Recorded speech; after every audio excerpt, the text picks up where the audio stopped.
9 days ago I did a 2:47 marathon. Today we're gonna see what that is in VO2 Max.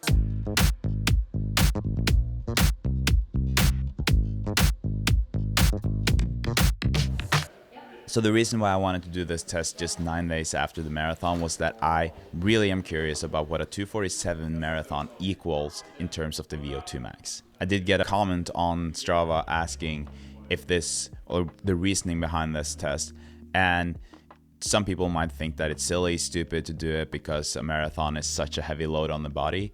I know my body pretty well after years and years of training, and I feel like I'm recovered. And also it's important to emphasize or realize that this test is not the hardest thing you can do. In terms of the really hard effort for the VO2 max, that's just like a minute or 2 minutes of going all out.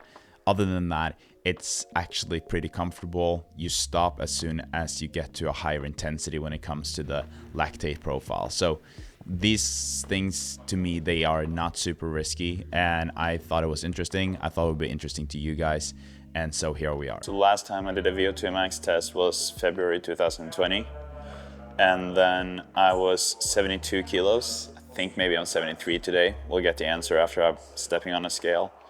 And then my VO2 max was 63.1, not really high. The highest that I've ever measured is 76. And liters per minute was 4.56 back in 2020. So yeah, that's kind of the references that we have today. When I did that 76 back in the days, it was, I was 68 kilos, so quite a lightweighter.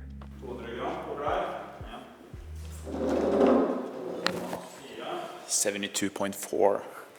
So we're also doing a lactate profile, which we were talking about just before here, that's kind of more relevant to the marathon, because at least in my case, I'm not sure if I'm even able to really take advantage of my VO2 max when it comes to the marathon distance, because like we talked about before, Marcus, that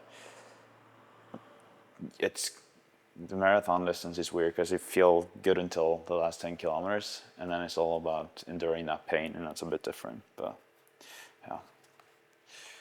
So do you recommend using super shoes or more normal shoes for the test? I would recommend using the shoes that you are using the most in training. Going with the Adi Zero. If you want to use the other shoes, no problem. No, it doesn't I love make these. that much of a difference. No.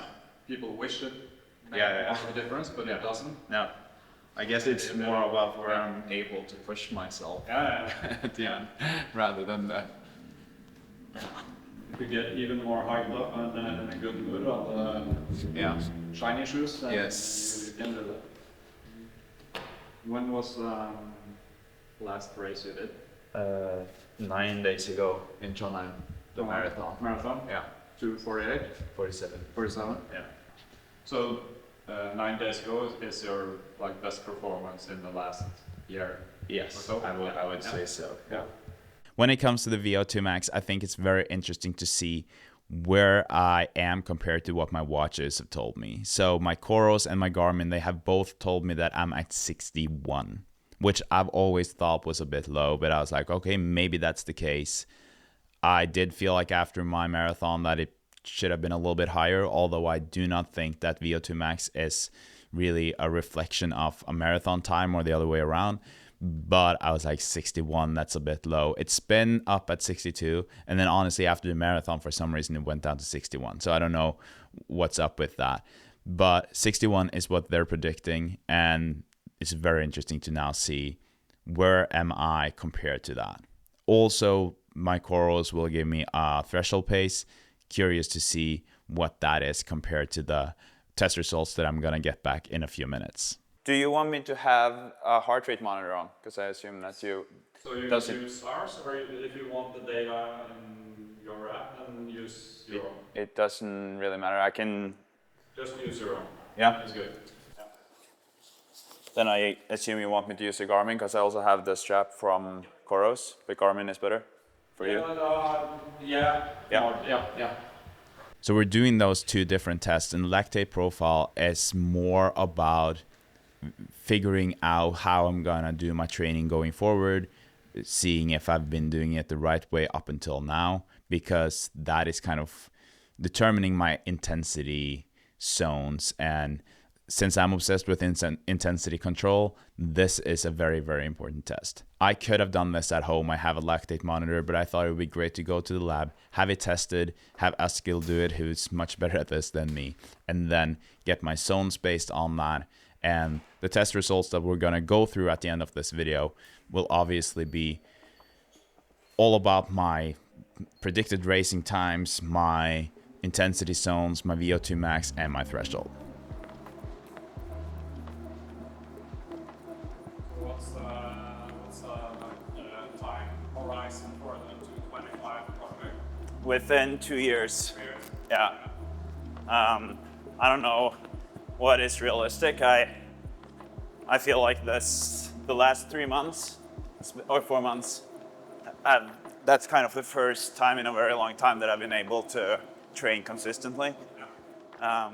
It's important to say that this I did test my with the first lactate marathon profile in 2000. has nothing to do with how good you are. Obviously, yes, you can say that if your lactate is low at a faster pace, that determines how good you are, but this is not a performance kind of test. Yeah. This is all about giving you or providing you with information that you can use in your training. So my goal right now is to do a sub 240 in Valencia. 240, Yeah.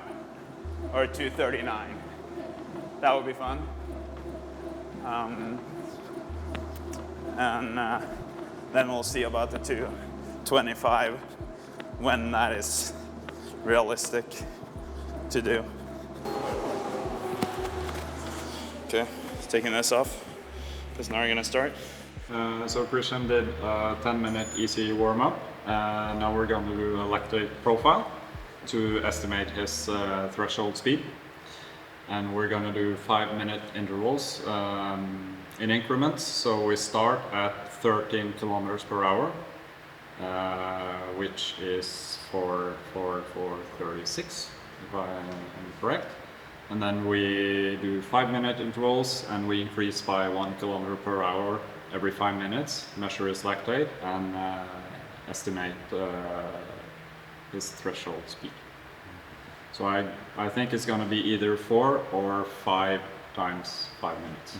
And when do we stop it in terms of the lactate? We use the lowest value measured, and then we add 2.1 millimoles. So if you, for example, measure 1 millimole at the first interval, then we estimate your threshold at 3.1. Because people's metabolism are different. Some people have a lot of fast twitch fibers, and they tend to measure a higher lactate in the low intensities. So we'll get an answer where you are on that spectrum in the start. Good? Yeah, nice. So then we go, take you up to 12 kilometers per hour first. 5 minutes.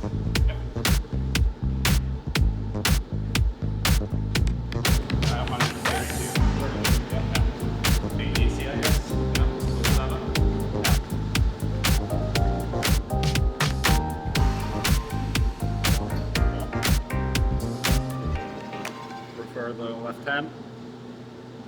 Doesn't matter. 0.6, so nice low measurement means we estimate your threshold at 2.7. Yeah. It's good. Yeah. That was low.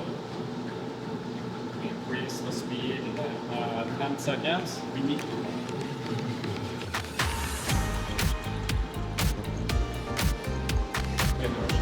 size in the gun.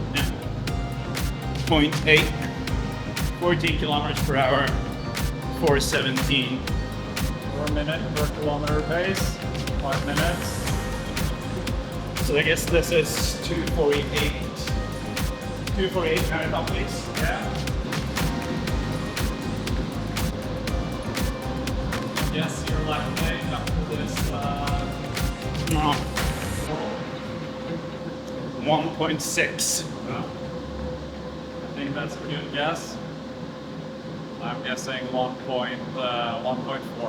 Yeah. Let's see what's right. I hope he's right. 12? Yeah. Yeah. 6. 1.6. Hey. 16 kilometers at 3:45. Yeah. Per kilometer. 5 minutes.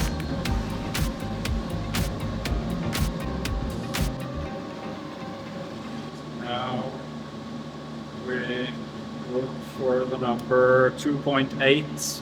2.8? Yeah, so if you're above 2.8, then this is the last interval. If you are below, then you do one more. My guess is 2.3. Yeah. I'll guess 2.7. 2.3. It's perfect. When we do one more, I think this will be the last. This will definitely be the last. Yeah. Now we go down to. Honestly, I was very surprised by how low these values were. I knew that I was much better than I was like a few months back, but that it was this good, I did not think. And I have been saying that my threshold pace is around 3:30 to 3:35. This is what I've been claiming to be my threshold pace. 3:30 to 3:35. So now we'll see if it's all words or not. I feel like I might have exaggerated when I said that, and obviously the test also shows that, because when I got to 3:31 pace, that's where my lactate really just went up, and that also says something about the 3:30 pace for my threshold training is way too fast, or not way too fast, but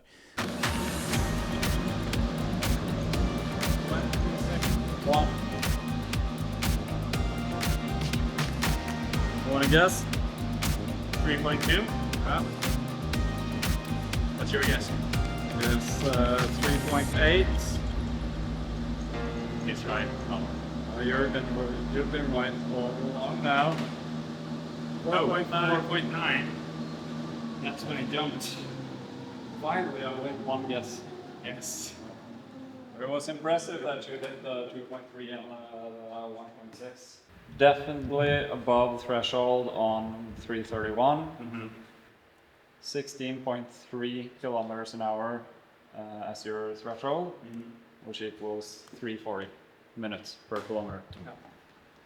That's good.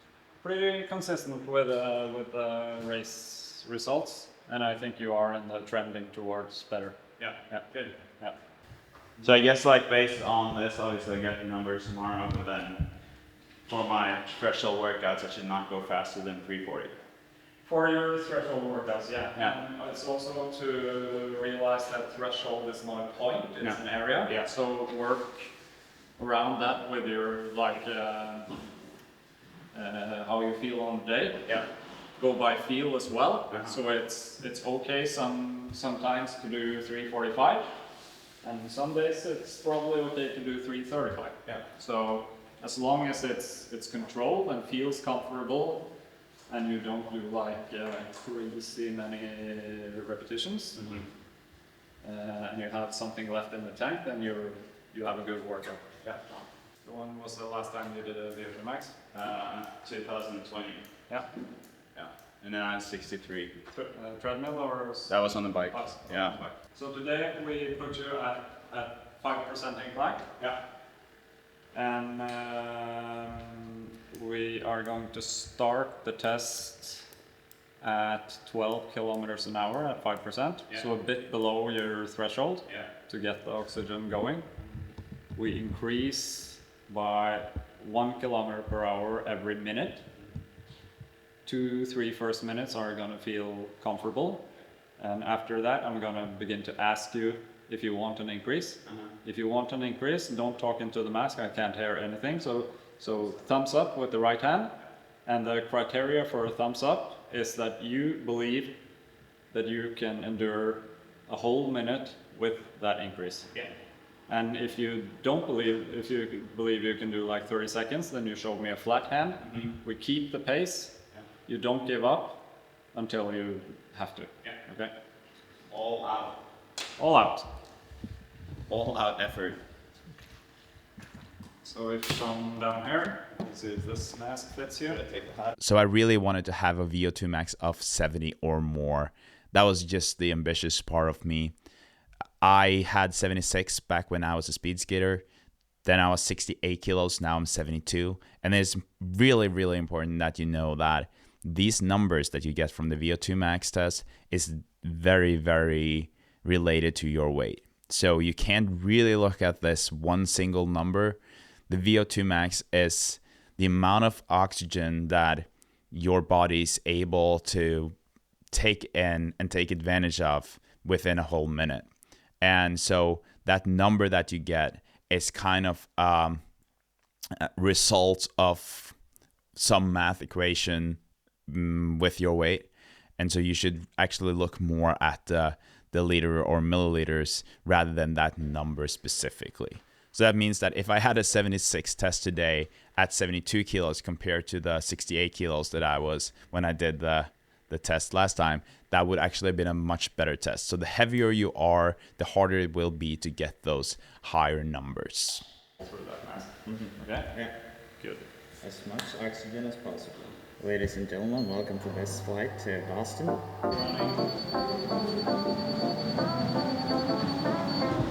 Up to 12 kilometers per hour. And we get going.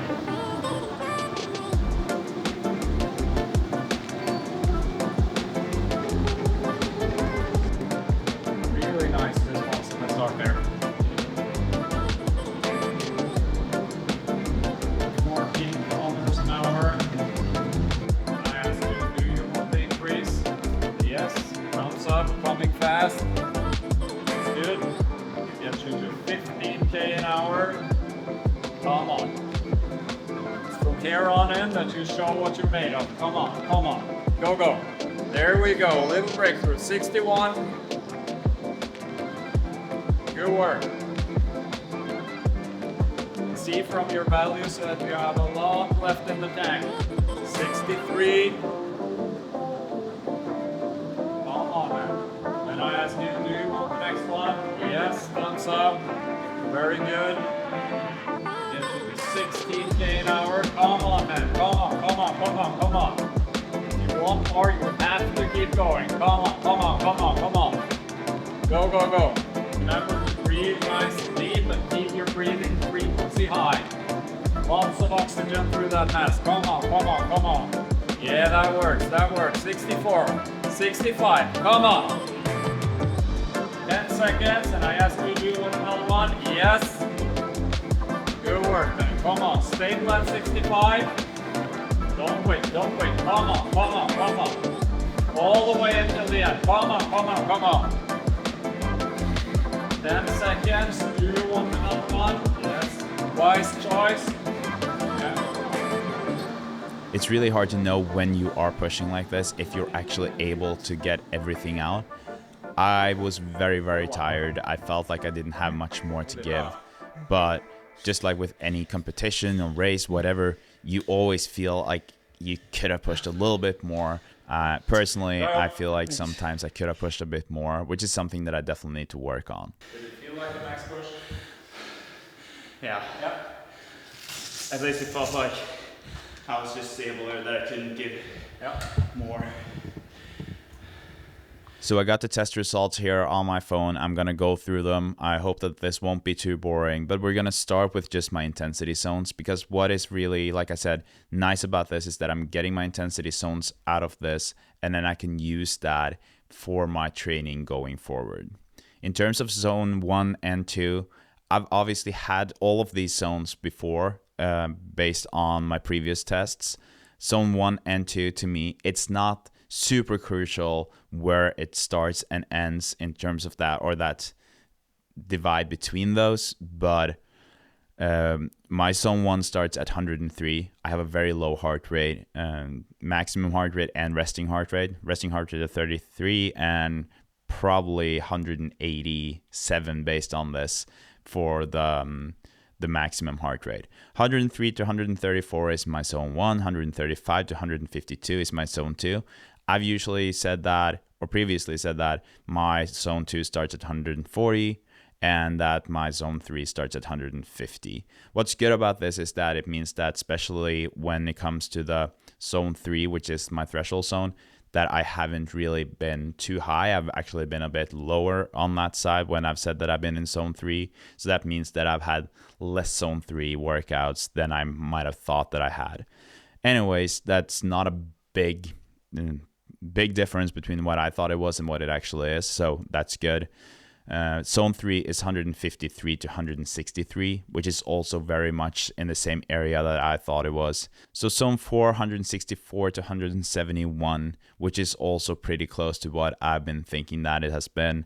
And then zone 5, 172 to 187. So we get you in at, just to sum up, we get you in at 340 pace on threshold. Then going back to the Coros watch and what the prediction was for my threshold pace, which was very interesting, is that was 342, so not far off. I definitely could have used that prediction. And obviously it's hard to tell, but based on this test and now being 3 months away from Valencia, and my goal is to do a sub 240. Do you think that's realistic? Yeah, Yeah. I think so. Yeah, I think if you improve like by 3, 4, 5 seconds on your threshold, then it's very realistic. Yeah. Right now it's like just in there. Yeah. In terms of the VO2 Max test, I ended up at 66, and I'm fairly happy with that. That's okay. Notice that this is 5 values, and 5 values in this case is a lot higher than the Garmin and the Coros. So for an athlete being told that you have 61 compared to 66, huge difference. It's such a big difference that I think that when people use these watches as predictors for the VO2, it's not a good idea. Obviously, you could say that it doesn't really matter, and it doesn't. But for me, these watches have been saying 61 since, I'm pretty sure since before Boston. And I'm a much faster runner, and I'm in much better shape today. So don't listen to the watch. Don't look too closely at that. Seems like the threshold pace is more correct, but the VO2 Max predictor, not good at all. Not on Garmin, not on Coros. Not talking shit about any of the watches specifically, just in general. That's probably a feature that is not good enough yet. A little bit lower than I hope for, but it's fine. Something to work on. Good answers from our tester here, from Askill, so it's nice.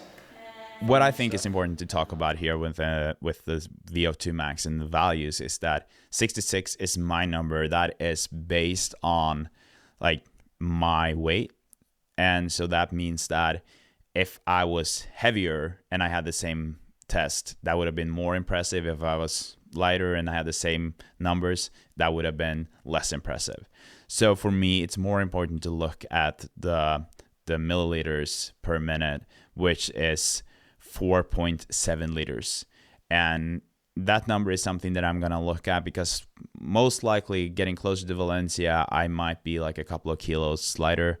And with that, my test will look different than it did yesterday, especially in terms of that VO2 Max number. So 4.7, I want that to be eventually within a couple of years, maybe up to 5.5, something like that. But that is where I am at right now, 66. And so that means that 66, obviously you can't convert this directly, but 66 is good enough for a 247 marathon. So if you have a VO2 Max of 66 and you are around my weight, or you have 4.7 liters, chances are that you're good enough to do a 247. If the VO2 Max was a good enough measure for that, because it's really not. The lactate profile is much better for that if you can just stay at that intensity zone. And these numbers are just numbers. When it comes to racing, that's a very different story altogether. So don't listen too much to these numbers. If you tend to get too caught up with them, I would actually consider not taking these tests at all, because it can kind of throw you off if you are reading too much into them. Another funny thing that Askild did at the end of it was to predict my times for the different distances. I think that this is based on a flat, fairly fast course, so it's not like, say, Trondheim or Boston, but the 10K 35:16, that would have been a huge PR, as my personal record is 37:30. I am much faster than that. I've done faster in training, but half marathon 1:17:58, and then the marathon distance 2:43 flat. And I do feel like this makes sense. I am sure that this could be my times going forward. And it's been a fun test. I will go back when we get closer to Valencia just to see where I am at. But as of right now, these are my numbers: 2:47, 66. Don't listen to Coros. Don't listen to Garmin. I'm sorry, guys. That is not a good predictor. And thank you again to Marcus for helping me film this. Really, really appreciate that. And for you watching. If you want to hear more specifics about the VO2 Max and all of those numbers and things like that, you should definitely listen to the next episode of the Marathon Podcast that comes out tomorrow, Wednesday, with Jeff Cunningham. I really, really recommend that episode. There's a lot of insight there. Thank you again for watching. Have a good day, and I'll see you in the next one.